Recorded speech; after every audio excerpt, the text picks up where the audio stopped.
সম্মানিত দিনী ভাই বোন, বলছিলাম রাসূল সাল্লাল্লাহু আলাইহি ওয়াসাল্লামের আদর্শ হচ্ছে সবচেয়ে উত্তম আদর্শ। রাসূল সাল্লাল্লাহু আলাইহি ওয়াসাল্লাম বলেন,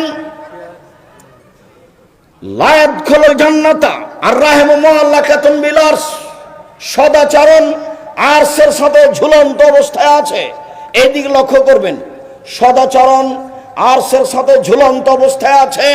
সদাচরণ বলে, মান ওয়াসালানি ওয়াসাহুল্লাহ ওয়া মান কাতানি কাতাহুল্লাহ, যে আমাকে নিবে আল্লাহ তাকে নিবেন, যে আমাকে ছেড়ে দিবে আল্লাহ তাকে ছেড়ে দিবেন। যার নম্র আচরণ আছে তার আল্লাহ আছে, যার নম্র আচরণ নেই তার প্রতি আল্লাহর দয়া নেই।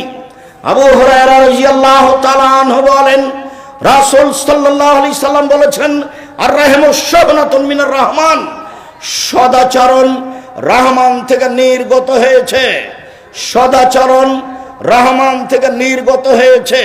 কাল আল্লাহ তাআলা, সদাচরণ বলে, মান ওয়াসালাকে ওয়াসালতুহু, আল্লাহ তাআলা বলেন, মান ওয়াসালাকে ওয়াসালতুহু, এই সদাচরণ তোমাকে যে নিবে আমি আল্লাহ তাকে গ্রহণ করব। অমান কাতাকে কাতাতুহু, তোমাকে যে ছেড়ে দিবে আমি আল্লাহ তাকে ছেড়ে দেব। সম্মানিত দিনী ভাই বোন, বলছিলাম সদাচরণ মানুষের জীবনে অতীব গুরুত্বপূর্ণ একটি বিষয়। সদাচরণ, নম্র আচরণ। বিচারের মাঠে পুরুষ নারীর নেকির পাল্লায় সবচেয়ে যেটা ভারী নেকি হবে সেটা সদাচরণ। আব্দুল্লাহ ইবনে ওমর রাদিয়াল্লাহু তাআলা আনহু বলেন, চারটা জিনিস আছে যার সব কিছু আছে তার, চারটা জিনিস আছে যার সব কিছু আছে তার। এই ছেলেরা, তোমরা হইচই করো না, এমপি সাহেব এসেছেন, 2 মিনিট অপেক্ষা করতে বলো। তিনি জাতির দেশের একজন নেতা, তোমরা হইচই ছাড়াই বসে থাকো, তিনি তার দায়িত্ব পালন করবেন ইনশাআল্লাহ।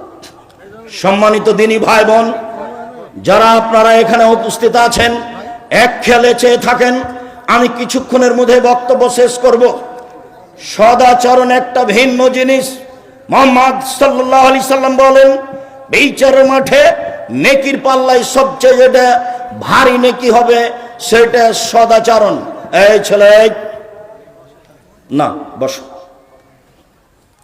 এমপি সাহেবের সাথে তোমরা যারা এসেছো, তোমরা এখানে বসে পড়ো, না হলে এক পায়ে দাঁড়িয়ে থাকো। পরিবেশ সুন্দর করে, এটা তোমাদেরই জিম্মেদারি। প্রোগ্রাম তোমাদের, প্রোগ্রাম আমার নয়। প্রোগ্রামের পরিবেশ যদি এলোমেলো হয় তোমরাই জবাব দিবা।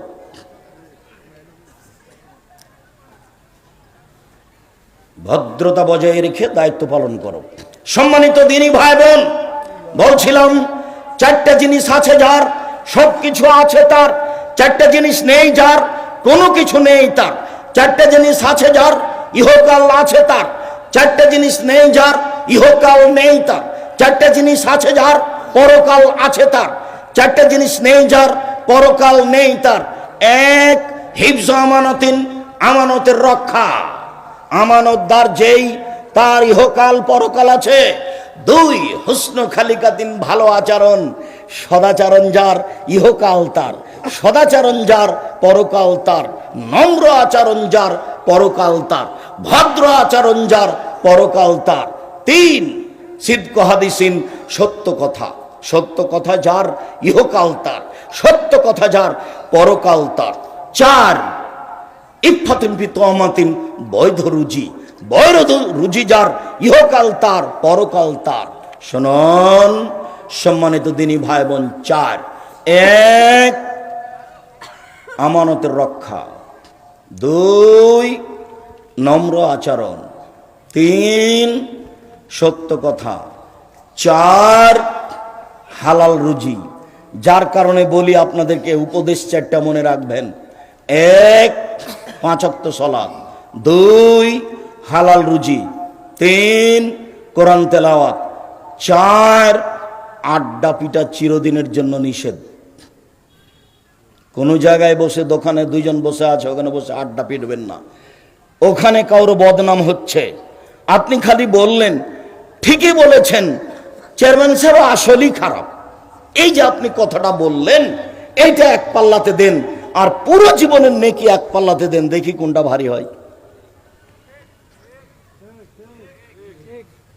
এখন এই মানুষের সদাচরণ নেই। সদাচরণ খুব ভিন্ন জিনিস।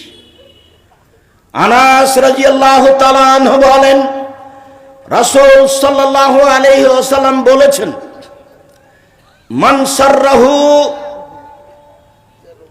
আই ইউবসাতা লাহু ফি রিজকিহি, যে মানুষ চায় আল্লাহ তার রুজি বেশি করে দেখ, যে মানুষ চায় আল্লাহ তাকে অর্থ সম্পদ দান করুক,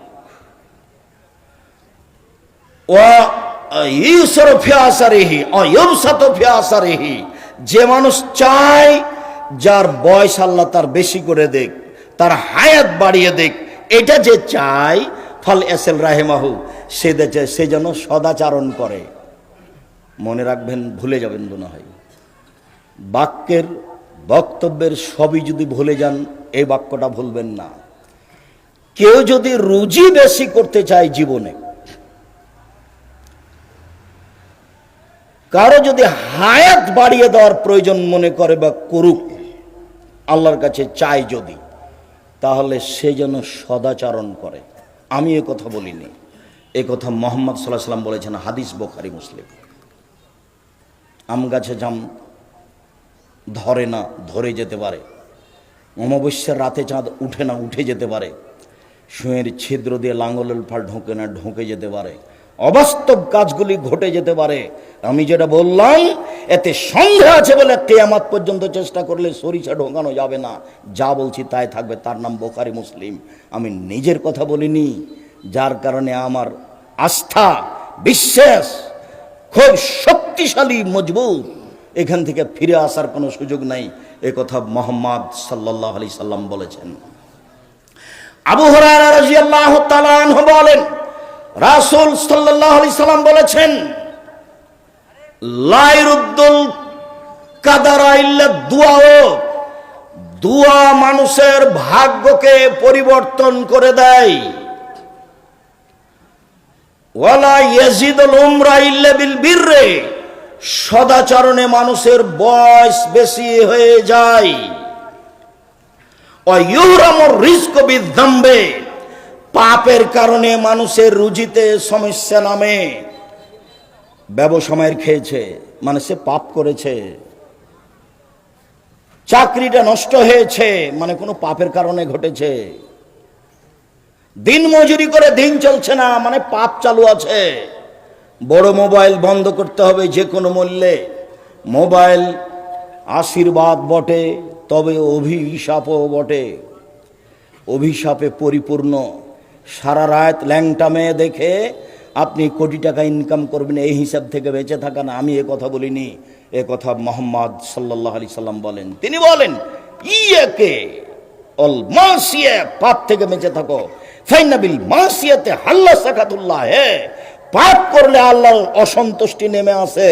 ব্যবসা বাণিজ্যে, রুজিতে, ছেলে মেয়েতে, বাড়িতে, ঘরে, চাল চলনে, শরীরে, সব কিছুতেই সমস্যা নেমে আসবে, তার নাম পাপ। আমি এ কথা বলিনি, এ কথা মুহাম্মদ সাল্লাল্লাহু আলাইহি সাল্লাম বলেন। তিনি একবার বলেন, পৃথিবীর মানুষ শুনে রেখো, মানুষের রুজি কমে যায় পাপের কারণে।